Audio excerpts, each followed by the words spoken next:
Welcome back. You're listening to Weekly Review on TBS EFM. I'm your host, Rob Awahand, and it's time now for Media in Check. Today we have Angela Jung joining us in the studio to fill us in on some compelling and pressing media issues. So, Angela, how are you doing today? Great. Good morning. Good morning. Hello.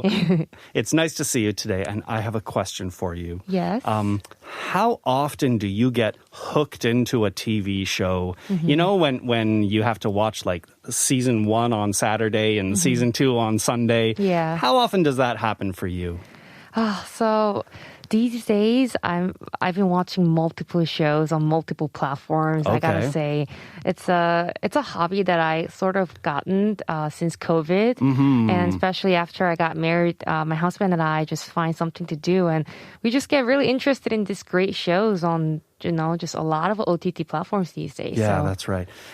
Especially the ones where, next Thursday, the new episode comes out. You get to kind of keep track and get excited for it. And that's fun, right? Yeah, so we do have like a weekly thing that we do. And then also we watch these show that's been really popular for years. So we start from the, rerun. So okay, like classics. The marathon. Oh, wonderful. Wonderful. That's great. Yeah, I love that stuff. I really do. And it's so nice to have a show that you can get excited about watching the next episode. That's but true. Our topic today, of course, is also connected to that. So what are we talking about today? Yeah, so today's story is about a new proud Korean drama that's drawing great popularity from around the world. So the show titled Pachinko topped the combined ranking of all OTT platforms. This show is a global project produced by Korean Americans and starring Korean top stars such as Yoon Yo-jung and Lee Min-ho. Produced as an original show of Apple TV+, the show has garnered great reviews in and out of Korea, including Rotten Tomatoes 98% rating since it was first released on Apple TV's OTT platform on March 25th. Yeah. Now, for anybody who's wondering, OTT is for over the top, and that's the shorthand for all of those streaming platforms where you can, you go on the internet and you can watch the show that you want at the time you want it. But 98%, that's amazing. It is amazing. And I remember last year, Squid Game was a real phenomenon, and I'm still seeing Squid Game memes on my SNS feeds. But this show has again shown that Korean dramas and Korean content really can make a connection on the global stage. Right. So the demand for Korean content is growing around the globe. And did you know before Apple TV Plus released the first episode on its platform, it disclosed it on YouTube. And when they did that, more than 1.5 million viewers watched it in just one day. So it's still on YouTube, so you can watch the first episode on YouTube for free. So leaking their first episode on their competitor's platform, that's a real flex. And that really shows the confidence they had in the show, for sure. Yes. So without spoilers for any listeners who might want to know, who might want to watch the show but don't know what it's about, what is the big idea of this drama? What's the premise here? Yes, so this show is an epic drama portraying the lives of a Korean-Japanese woman in her 40s who survived under the Japanese colonial rule. And the story is told from women's perspectives. Ah, okay. So by looking into the lives of 4 generations of Korean immigrants, the show depicts the hopes and dreams that Korean immigrants' families had. It had particularly shed lights on the women's role and sacrifice through one of the characters, Sunja. And the 3 languages are spoken in the show, Korean, Chinese, and Japanese. And even the U.S. Capitol was also depicted within the context of Korean history. Okay, and we've got this original drama that's produced by Apple TV. And a lot of people are wondering, I think, including myself, how did they cast these Korean celebrities for the show? And how did they attract these big names? So it's known that the Apple contacted actress Yoon Yo-jung, the Academy Award winner, and actor Lee Min-ho for auditions for the show. And for the production of the show, Apple invested whopping 100 billion won into it. Wow, that's like Game of Thrones numbers. It is a lot of money. Some view that Apple didn't choose the cast for the images the stars already built. Instead, Apple presented a new image itself and projected that intended image to the cast, and it worked. Yeah, well, you know, I always respect people who are willing to take a big risk and who are willing to, you know, have a vision and put it out there. And I mean, sometimes it misses, but sometimes when it hits, it really, really hits. Right. So to get these high ratings, I mean, this show must have struck a chord not just with Korean viewers, but with viewers from all kinds of different countries. So what aspect of the show do you think is making that connection?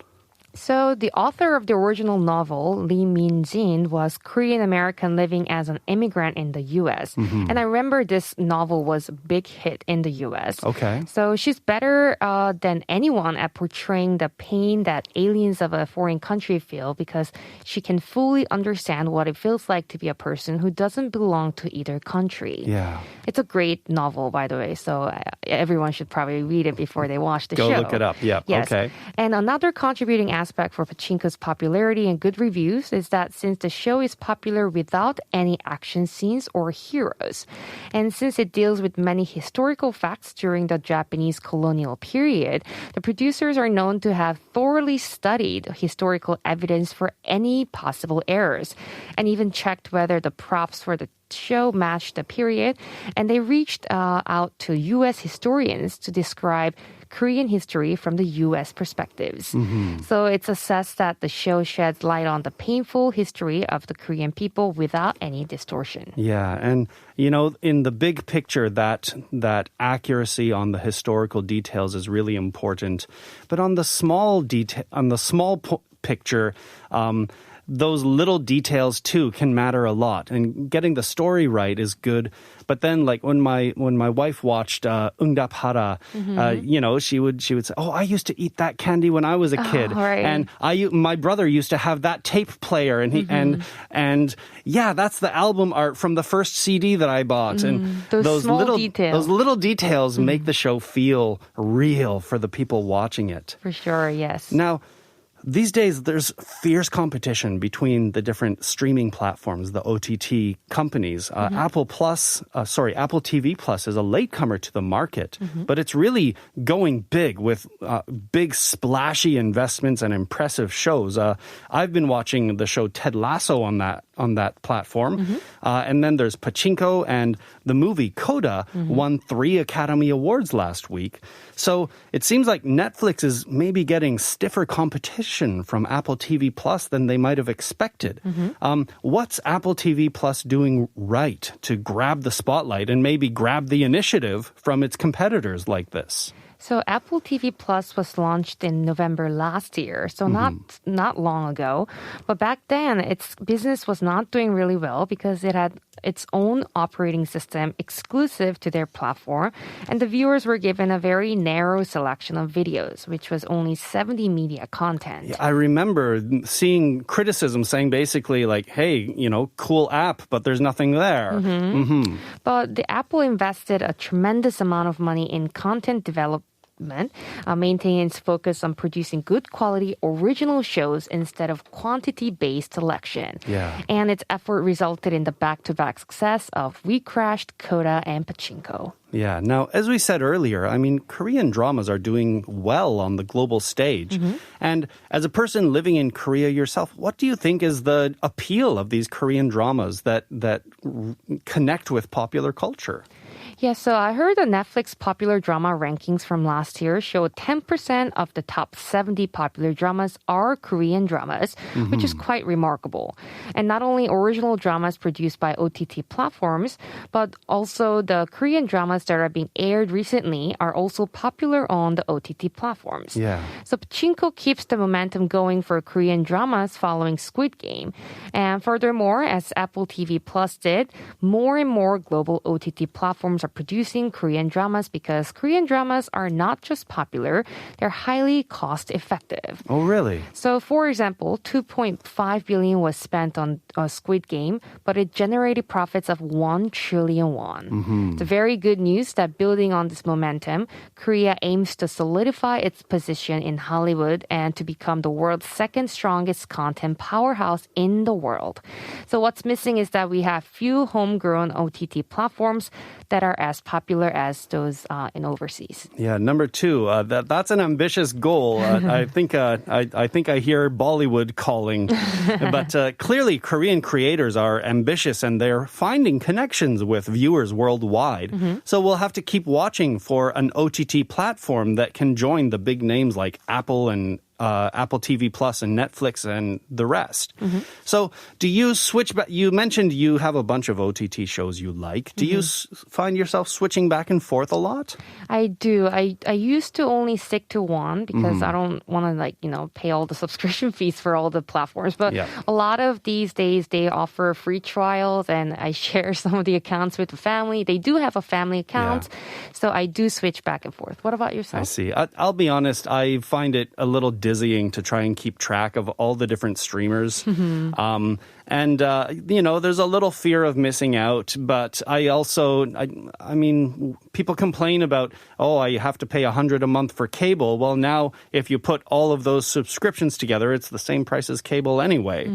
So I know that a good show can make people switch platforms in droves sometimes, and maybe some people want to have the high quality stuff and other people are just looking for high volume to fill up their empty hours. But a popular, well-made show that's available only on one platform, I mean, that's the kind of thing where an OTT company can steal subscribers from another. That's right.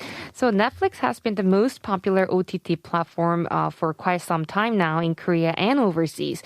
But its once dominant position has been weakened in domestic market as many people are developing unfavorable sentiment toward it or shifting to other platforms for better content.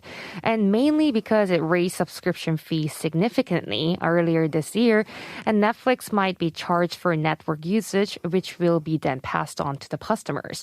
So to regain its position, I think Netflix should compete with good quality content. Yeah. Now, those are both issues that we covered in the past here on Media in Check.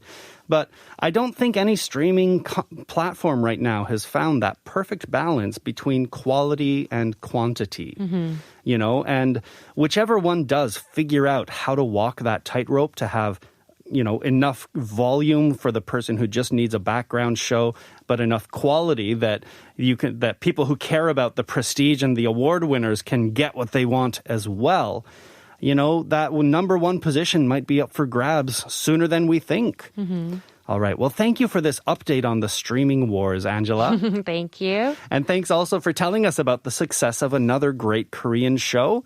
My pleasure. It's great to have you here today, and that is everything for Media in Check.